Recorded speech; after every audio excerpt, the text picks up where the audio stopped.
Just to see this question, we have the equations of a stationary and a traveling wave given by y1 equal to a sin kx cos omega t and y2 equal to a sin omega t minus kx. The phase difference between the points x1 equal to pi by 3k and x2 equal to 3 pi by 2k is phi1 in the standing wave and phi2 in the traveling wave. Then we have to find the ratio of phi1 by phi2. Now, first of all, observe something, that the wave number, angular wave number is same for both of them, right? Then what is k equal to? 2 pi by lambda. So let's observe the distance between the 2 points x2 minus x1. So that will be equal to 3 pi by 2k minus pi by 3k. So that is equal to 7 pi by 6k, and again in terms of lambda this will be equal to 7 lambda by 12. Okay, this is the distance between the 2 points x2 and x1. Now let's look at the first case, that is the standing wave. Okay, standing wave with amplitude A, but amplitude is not important over here. So if I draw a standing wave, then this is my standing wave. This point is a node, this point is a node, this point is a node. These two are antinodes, right? Now in this position, what is happening?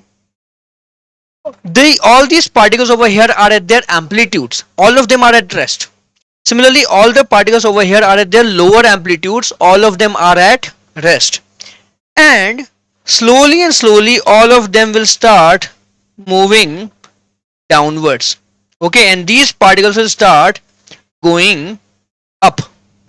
Okay, such that when all these particles reach the lower amplitude, okay, at that moment all these particles will be at the upper amplitudes. Okay, that means if I take a particle over here and a particle over here, they will always be in opposite direction. Okay, they will always be in opposite direction. If this particle is coming down, this particle will be going up, and so on. Okay, so since they are always having motion opposite to each other, so the phase difference between them will be equal to pi. Okay, when two particles perform SHM opposite to each other, the phase difference between them is said to be equal to pi, right? And here we have the distance 7 lambda by 12 between them. So if I take one particle over here, if this is x1, then x2 will be somewhere over here. Okay, this will be my point x2. Okay, so when this particle is at the upper amplitude, the particle x2 will be at lower amplitude, and these two will always be moving opposite to each other. Okay, so the phase difference between these two particles is how much? Pi. So phi1 is equal to pi. Now when you talk about the traveling wave, this was the case of standing waves. Okay, when you talk about traveling waves, in case of traveling waves, you directly write the phase difference in terms of k. Okay, your phase difference phi2 will be simply equal to k times x2 minus x1. Okay, that's it. So x2 minus x1 we have in terms of k over here, 7 pi by 6k. So this will be equal to 7 pi by 6. Okay, in case of traveling wave, they are not moving opposite to each other, they might be moving together also. Okay, but it all depends on what is the distance between them.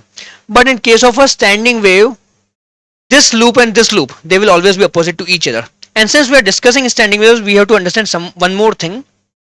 If I take a third loop over here, then this loop and this loop, they are in the same phase. Remember this part.